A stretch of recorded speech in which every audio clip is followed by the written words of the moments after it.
안녕하세요. 필리핀에서 국어 가르치고 있는 승현쌤입니다. 오늘부터는 여러분들이 궁금해 하실 만한 내용을 좀 찍어보려고 하는데요. 첫 번째 시간으로 한국인인데 이상하게 국어가 어려운 이유에 대해서 알아보고자 합니다.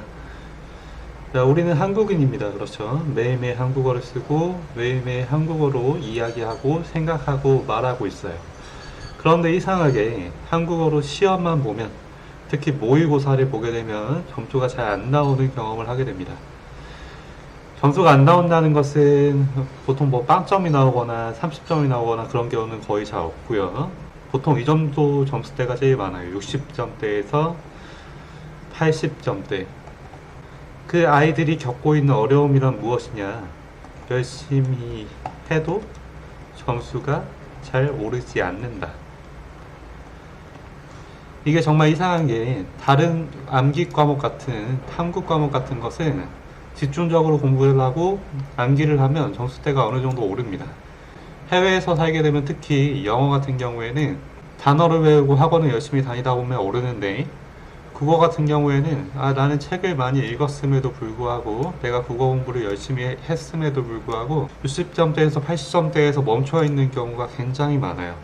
왜 이런 것인가를 분석을 해보면, 국어는 세부적인 영역으로 나누어 보면 이런 것들이 있습니다. 문법, 문학, 비문학, 화작, 뭐 이런 것들이 있는데요.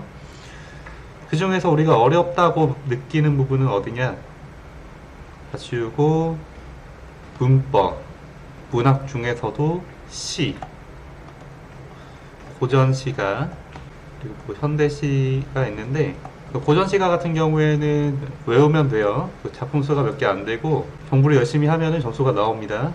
그런데 현대시는 범위가 너무 넓어요. 이따가 다시 얘기할 텐데, 현대시가 왜 어려운가를 이야기해 보고요.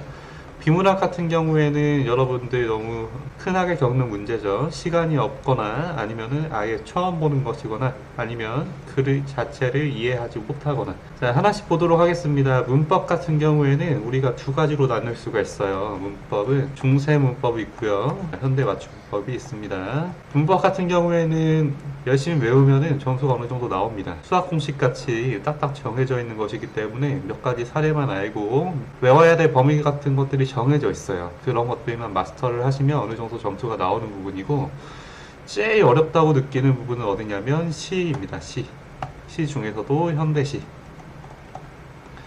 예를 들면 이런 거예요. 우리가 어떤 시를, A라는 시를 봤을 때 나는 A라고 해석을 했는데, 스몰 a라고 해석을 했는데, 보기에서는 스몰 b라고 해석이 돼 있어요. 나는 긍정적이라고 해석을 했는데, 문제에서는 이제 B라고 해석을 해야, 부정적이라고 해석을 해야 답을 맞게 풀 수가 있는 거죠. 이런 이야기들이 왜 생기느냐? 시라는 것은 딱딱 답이 정해져 있는 부분인가요? 아니죠.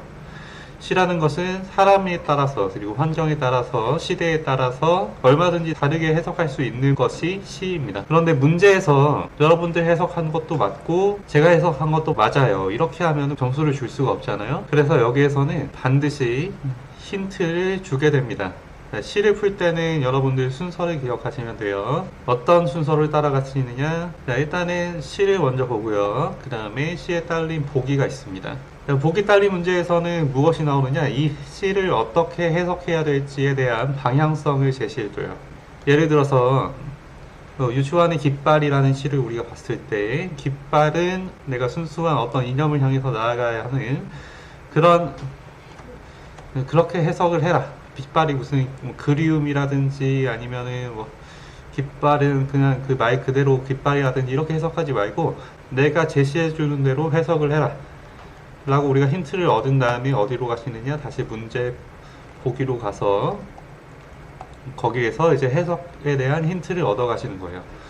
만약에 뭐 옳지 않은 것을 골라라 라고 했다면 나머지는 다 맞는 것이 되겠죠. 그 맞는 걸 가지고 여러분이 추리를 해가면서 풀으시면 됩니다.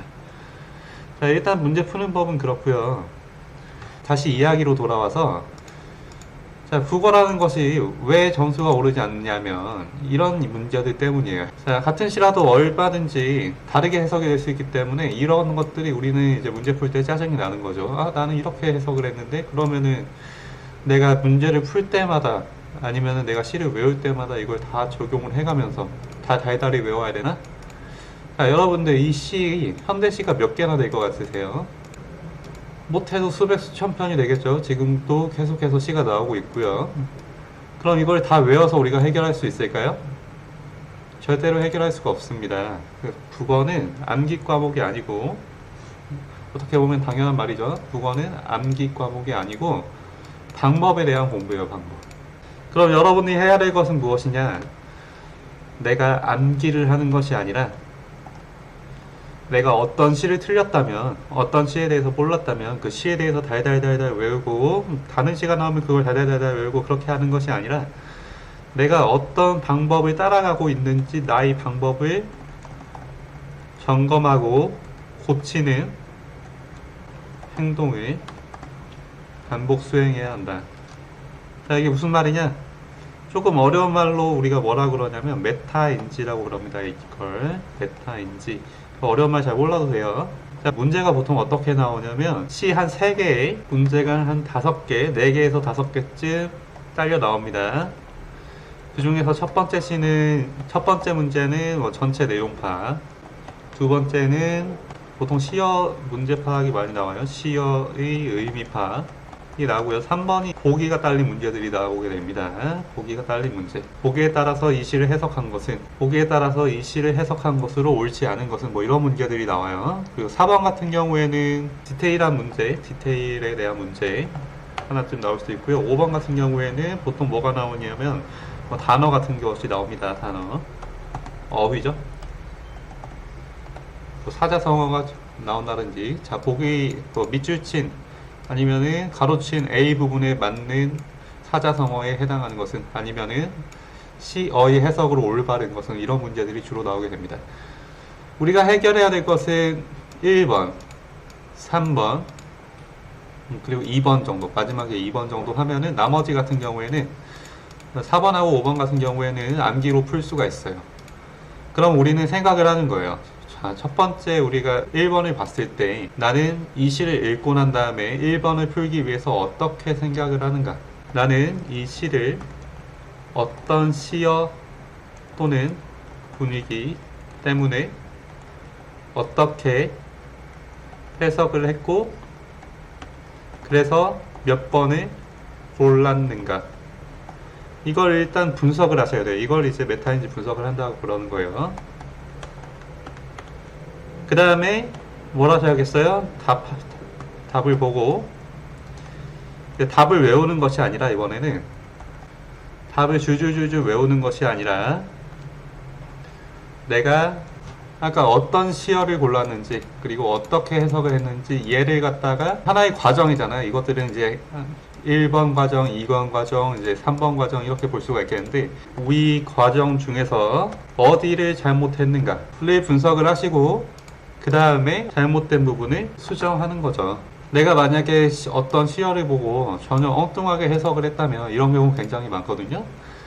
자, 내가 아는 상식대로, 내가 아는 관념대로 해석을 했다면 어떻게 해야 돼요? 아, 문제에서는 이렇게 해석하라고 하는구나. 자, 보기에서는 이런 것들을 요구하는구나. 보시고 다음에는 어떻게 해석했다. 이렇게 감을 잡으셔야 되는 거예요. 그래서 여러분들이 제일 어렵다고 하시는 것 중에 하나가, 제가 수업을 해보면 제일 어렵다고 하는 것 중에 하나가 이런 것들이에요. 나는 분명히 외웠어.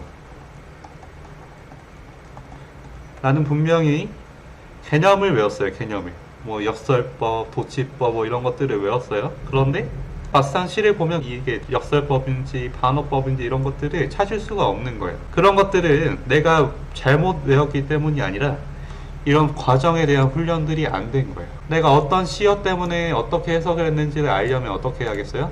내가 알고 있는 개념을 갖다가 정확하게 적용해보고 정확하게 갖다 넣어보는 연습이 제대로 돼 있어야겠죠. 그것들이 안 된 상태에서 그냥 무조건 답을 보고 오답 노트 써야겠다 하고서는 이게 답이었네, 이게 아니었네 하고서 이게 줄줄줄줄줄 써놓고 그냥 외우기만 해버리면 이 과정 부분이 안 돼 있으니까 다음에 똑같은 문제가 나와도 똑같은 걸 틀리는 거죠. 나는 오답 노트도 쓰고 분명히 공부도 했고 시간 투자도 했는데도 점수가 안 오르는 상황이 오는 겁니다. 그래서 여러분들이 공부를 할 때는 과정을 중심으로 공부를 해라. 자, 이런 것들을 공부하는 것이 여러분들이 제일 빨리 갈 수 있는 길이고 그거 점수를 올릴 수 있는 방법입니다. 그 과정에 대해서 어떻게 해야 될지 도저히 감이 안 오신다 하는 분들은 저에게 문의를 주시면 친절하게 상담해 드리도록 하겠습니다. 댓글 남겨주시고 또 다른 내용이 있거나 아니면 알고 싶은 내용이 있으면 말씀해 주시면 감사하겠습니다. 오늘 여기서 마치겠습니다.